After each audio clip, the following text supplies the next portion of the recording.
ఆంధ్రప్రదేశ్ రాష్ట్ర senior IPS అధికారి AB Venkateswararao సస్పెన్షన్కి సంబంధించి క్యాట్ ఇచ్చిన తీర్పుని హైకోర్టులో ప్రభుత్వం సవాల్ చేసింది.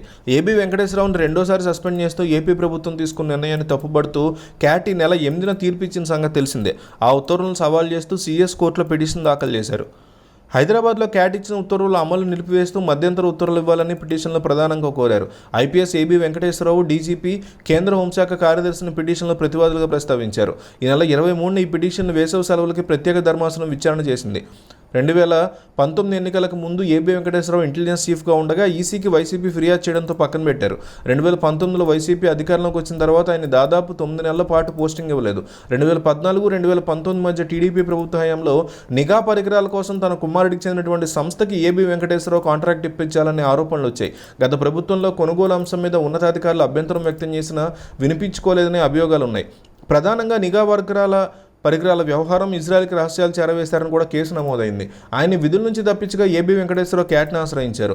తొలిసారి క్యాట్ కేంద్ర హోంశాఖలో ఆయనకు ఊరట దక్కలేదు. ఆ తర్వాత ఏబీ వెంకటేశ్వరరావు సుప్రీంకోర్టుకు వెళ్లడంతో అనుకూలంగా తీర్పు వచ్చింది. కానీ ఆయన్ని మరోసారి ప్రభుత్వం సస్పెండ్ చేసింది.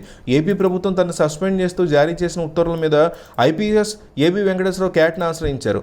ఒకే కారణంతో 2 సార్లు సస్పెండ్ చేయడానికి సవాల్ చేశారు. ఈ మేరకు విచారణ జరిపినటువంటి క్యాట్ కీలక ఆదేశాలు ఇచ్చింది. ఈ సస్పెన్షన్ చెల్లదని ఎత్తివేస్తూ తక్షణం బాధ్యతలు అప్పచెప్పాలని ఆదేశించింది. వేతన బకాయిలు కూడా చెల్లించాలని క్యాట్ ఆదేశాలు జారీ చేసింది. ఏబీ వెంకటేశ్వరరావు క్యాట్ తీర్పు కాపీని సీఎస్కి పంపించారు. తన పోస్టింగు, జీతపత్యాల గురించి ఆయన ప్రస్తావించారు. కానీ ఆయన విధుల్లోకి తీసుకోలేదు. ఇప్పుడు హైకోర్టులో పిటిషన్ దాఖలు చేశారు. మరి పిటిషన్ హైకోర్టు విచారణ జరిపి తీర్పును రిజర్వ్ చేసింది. ఈ విషయం మీద ఆయన నేరుగా సుప్రీంకోర్టుకు వెళ్ళడానికి సిద్ధంగా ఉన్నారు.